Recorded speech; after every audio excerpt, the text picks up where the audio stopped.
अच्छा, पैर से कभी आसन को नहीं खींचना चाहिए।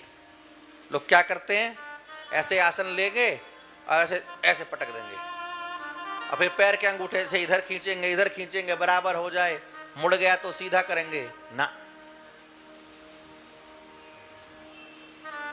श्रद्धा से आसन को बिछाइए।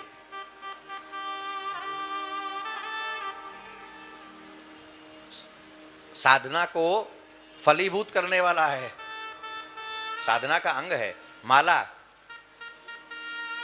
अपने साधना के जो पात्र हैं उनका सम्मान करिए, पंचपात्र रखिए, चाहे माता जी जप करें चाहे भैया जी करें।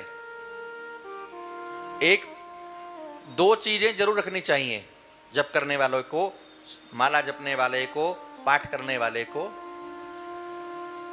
एक पंचपात्र, एक छोटा सा गिलास जैसा होता है, तांबे का हो तो सबसे बढ़िया, तांबे का इतना बड़ा कम से कम हो, और उसमें एक आचमनी होती है चम्मच जैसी, और एक छोटी कोई प्लेट होनी चाहिए, पर वो तांबे की नहीं हो। तांबे के पात्र में हाथ धोना महापाप है, तांबे के पात्र में हाथ नहीं धोना चाहिए। और तांबे के पात्र से दूध आदि भी नहीं चढ़ाना चाहिए शंकर जी को। हम कई लोग को देखते हैं, तांबे के उस बर्तन में लोटा में जल ले लिया, उसी में दूध टपका लिया, उसी में दही डाल लिया, ना, वो जहर हो जाता है। तांबे के पात्र से केवल जल, आपको दूध दही या दूध दही के साथ में घी चढ़ाना है तो ये तो चांदी का रखिए, चांदी नहीं तो स्टील का रखिए, पीतल का रखिए। सबसे अच्छा तो ये है कि भगवान की सेवा में या तो तांबे के पात्र हो, नहीं तो पीतल के हो, नहीं तो कांसे के हो। सोना चांदी बड़ा महंगा है, न संभव हो सके तो या तो पीतल के या तांबे के या कांसे के। ये भी महंगा लगे तो धीरे धीरे करके 2-4 महीना में ले लीजिए। कभी थाली ले ली, कभी लोटा ले लिया, कभी गिलास ले लिया, कभी भाई जैसी जिसकी सामर्थ्य है। तांबे के पात्र में हाथ नहीं धोना चाहिए। आसन पर बैठिए, बैठ करके प्रणाम करिए आसन को, मस्तक पर तिलक लगाइए। बिना तिलक के कोई पूजन जब तक नहीं करना चाहिए, चाहे पुरुष हो चाहे स्त्री हो।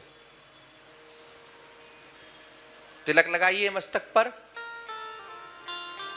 उसके बाद जल लीजिए 3 बार, और भगवान का जो नाम आपको अच्छा लगे, केशवाय नमः, माधवाय नमः, नारायणाय नमः, जल पीजिए। अब पीने के बाद खोपड़ी पर न धरिए, सब अशुद्ध होगा, स्नान नहीं करेंगे सिर से तो या तो जल को ऊपर से पीजिए, ऐसे ऊपर से। अच्छा, हाथ कैसा होना चाहिए? गाय के कान के समान, गौकर्ण बोलते हैं इसको। ऐसे करके गहरा बनाइए, ऊपर से जल पीजिए। आप सुड़ुक मार के जल पी लिया, होठ जीभ सब हाथ में छू लिया, और फिर खोपड़ी पर मल लिया, अशुद्ध हो गए आप। तो जल पीजिए, फिर हाथ धोइए, ऋषिकेशाय नमः या भगवान का जो नाम आपको समझ में आवे उससे। उसके बाद माला निकालिए झोली से, जरा सा जल सुमेरु पर डालिए। ये होता है सुमेरु सबसे ऊपर, ये जो मोटा दाना है इसको बोलते हैं सुमेरु। इस पर जरा सा जल लगाइए, जरा सा चंदन लगाइए, और प्रार्थना करिए कि हे माला देवी, आपकी कृपा से, आपके सहयोग से मैं भगवान का नाम जप रहा हूँ, कृपा करना मेरा मन नाम महाराज में लगा रहे। और फिर जप करिए प्रेम से जितना कर सकें। और जप के अंत में थोड़ा सा जल हाथ में लीजिए, त्वदीयम वस्तु गोविंद तुभ्यमेव। मंत्र ना याद हो, तेरा तुझको अर्पण क्या लागे। भगवान को जो दिया जाता है भगवान उसको अनंत गुना करके लौटाते हैं। और फिर आसन के नीचे थोड़ा सा जल छोड़ करके 3 बार उसको मस्तक से लगाइए, क्योंकि एक चोर घूमता रहता है,